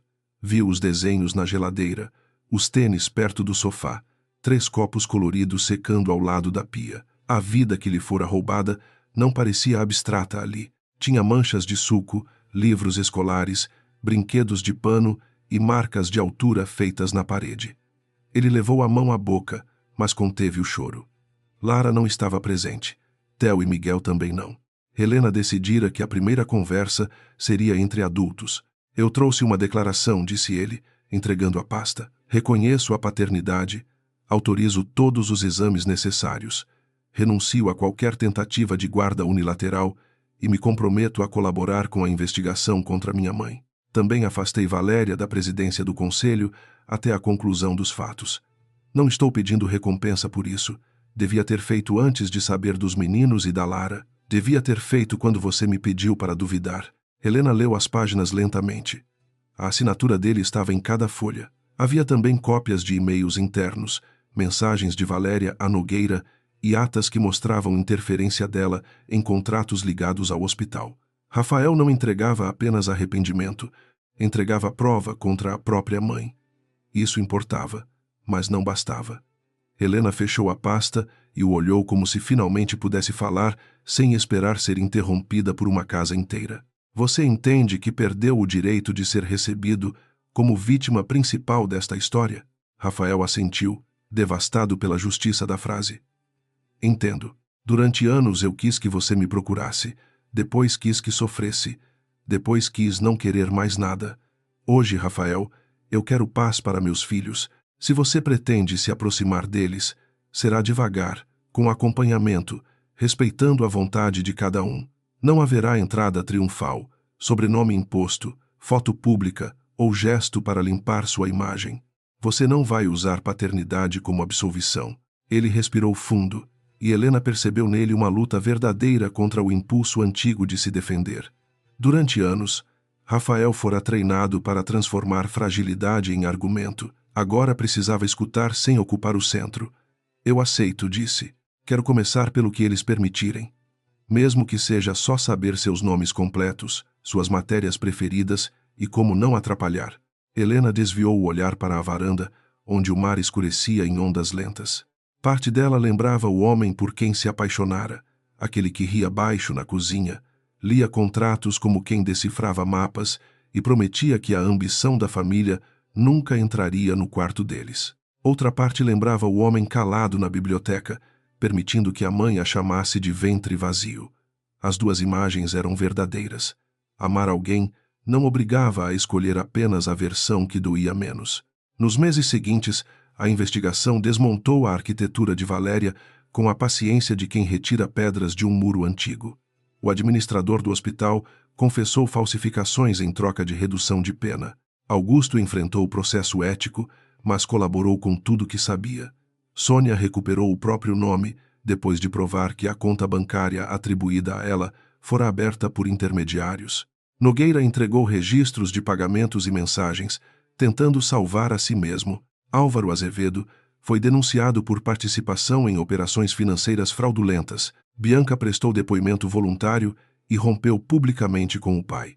Não tentou transformar sua decisão tardia em heroísmo. Procurou Helena uma única vez, em um encontro mediado por Camila, e disse que lamentava ter aceitado se beneficiar de uma dor que não conhecia porque não quis conhecer.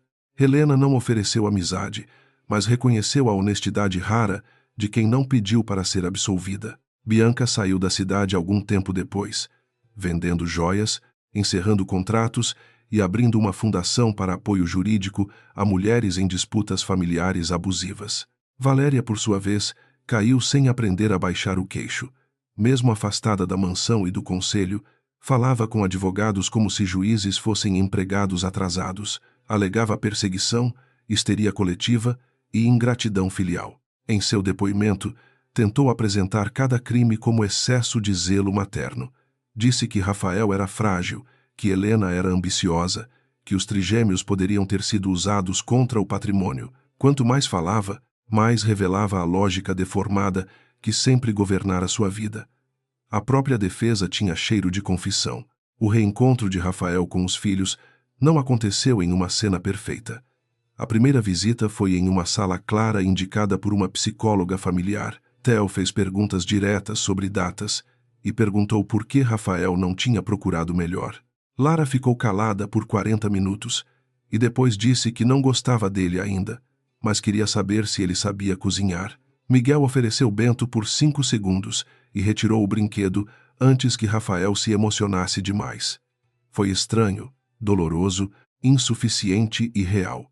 Helena considerou isso um começo aceitável. Rafael aprendeu a chegar sem perfume caro, sem presentes exagerados e sem promessas grandes.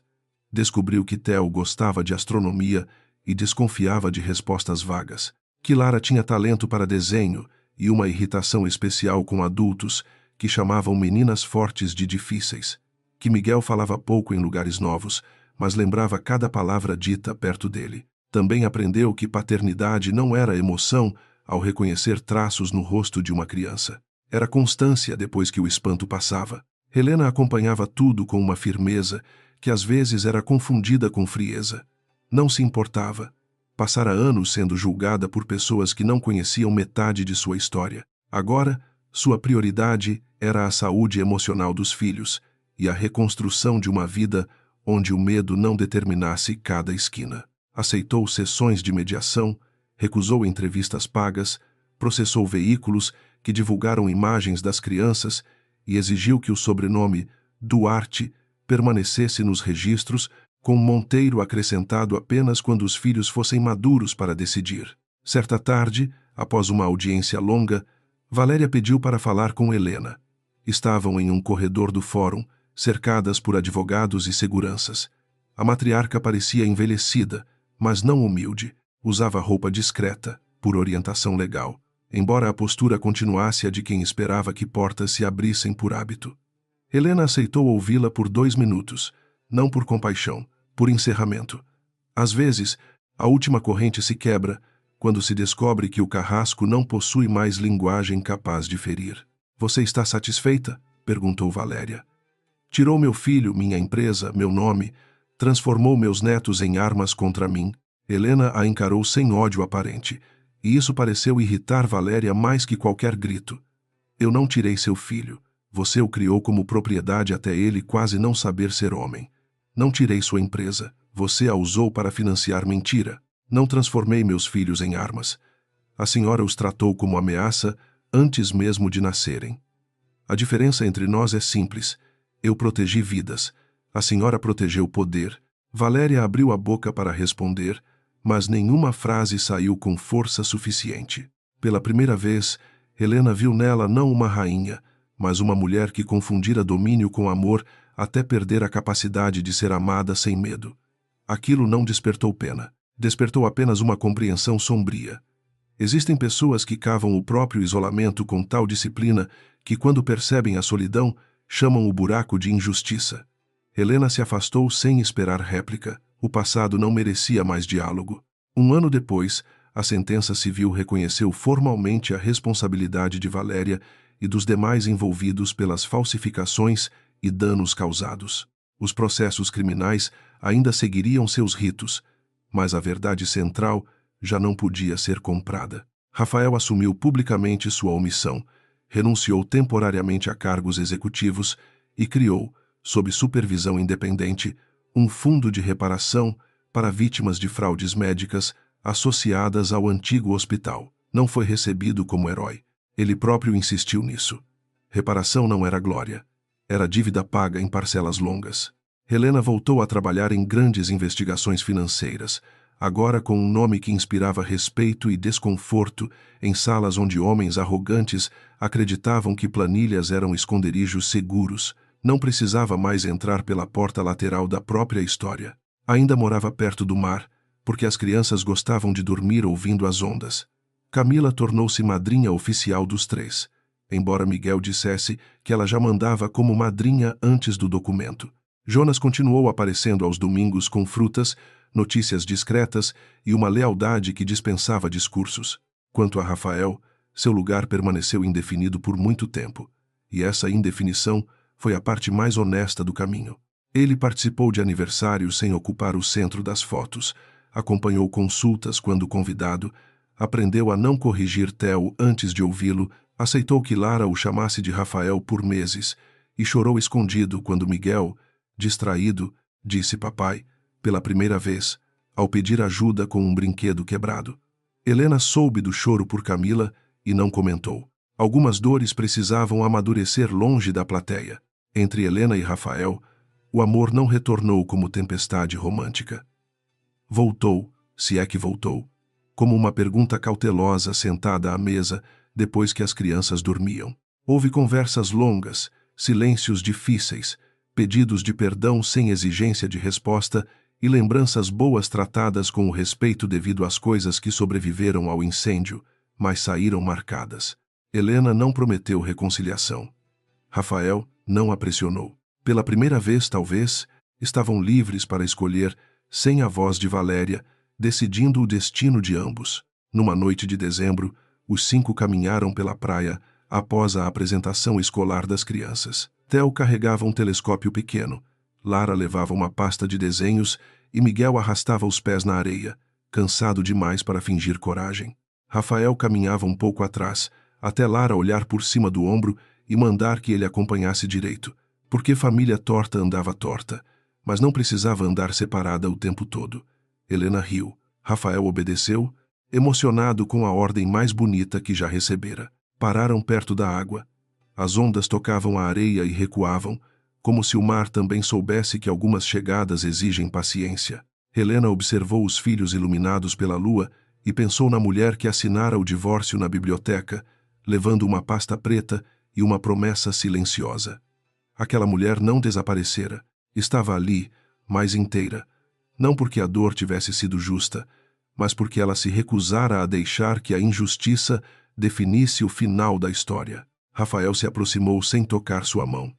Eu não sei se um dia vou merecer ficar ao seu lado de novo, disse. Mas agradeço por me permitir caminhar perto deles. Helena olhou para o horizonte. Durante anos, imaginara essa frase com raiva, esperando que ela viesse tarde para poder recusá-la com prazer. Agora, quando finalmente veio, não trouxe vitória, trouxe calma. Merecimento não é uma porta que se abre com discurso, Rafael. É chão. Você pisa todos os dias, ou afunda. Continue caminhando certo. O futuro saberá o que fazer conosco. Ele assentiu. Não era absolvição, mas era mais do que merecia. Miguel chamou os dois para ver uma concha. Theo explicou que a maré subiria em breve, e Lara declarou que adultos complicavam tudo porque gostavam de demorar em frases tristes. Helena foi até eles, deixando pegadas que a água logo beijou sem apagar completamente. Rafael a seguiu, não como dono, não como salvador, mas como alguém aprendendo a ocupar um lugar concedido pela verdade. Anos depois, quando perguntavam a Helena como havia suportado 7 anos de silêncio, ela não respondia com frases heróicas. Dizia apenas que silêncio imposto não é paz, e que coragem às vezes começa como um gesto pequeno, guardar um papel, proteger um filho, esperar a hora em que a verdade possa entrar sem pedir licença. Os trigêmeos cresceram sabendo que vieram ao mundo cercados por mentira, mas não nascidos dela. Nasceram de uma mãe que escolheu a vida quando tentaram lhe entregar vergonha. Valéria envelheceu em uma casa menor, cercada por poucos empregados e muitas fotografias que ninguém visitava. Nunca pediu perdão de modo reconhecível. Às vezes enviava cartas aos netos, cartas filtradas por advogados e terapeutas, onde falava de sangue, herança e arrependimentos indiretos. Theo lia com distância. Lara recusava quase todas, e Miguel guardava algumas porque dizia que até pessoas erradas podiam ensinar o que não ser. Helena respeitava as escolhas deles.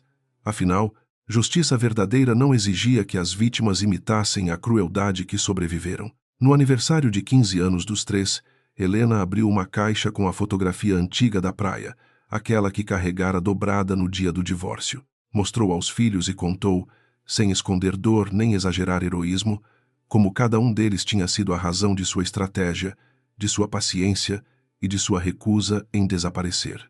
Rafael estava presente, sentado do outro lado da mesa, com lágrimas quietas e mãos imóveis.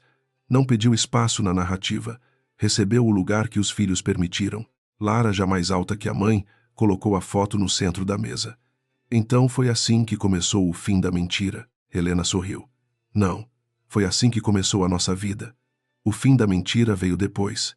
Theo abraçou a mãe primeiro, Miguel veio em seguida, e Lara fingiu que apenas se encostava antes de apertá-la com força. Rafael observou a cena com gratidão dolorosa. Naquele instante, compreendeu que família não era o sobrenome gravado em portões, nem a continuidade defendida por Valéria, nem a cerimônia interrompida sob flores brancas. Família era o conjunto de pessoas que escolhiam proteger a verdade umas das outras, mesmo quando essa verdade exigia tempo, humildade e reparação. Do lado de fora, o mar continuava indo e voltando, paciente como tudo que resiste.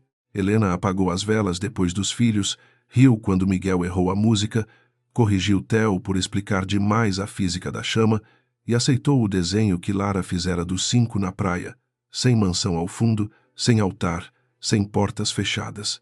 Apenas areia, céu e uma linha de mãos próximas, não perfeitamente unidas, mas honestas. E para Helena, depois de tudo, honestidade era a forma mais rara de amor.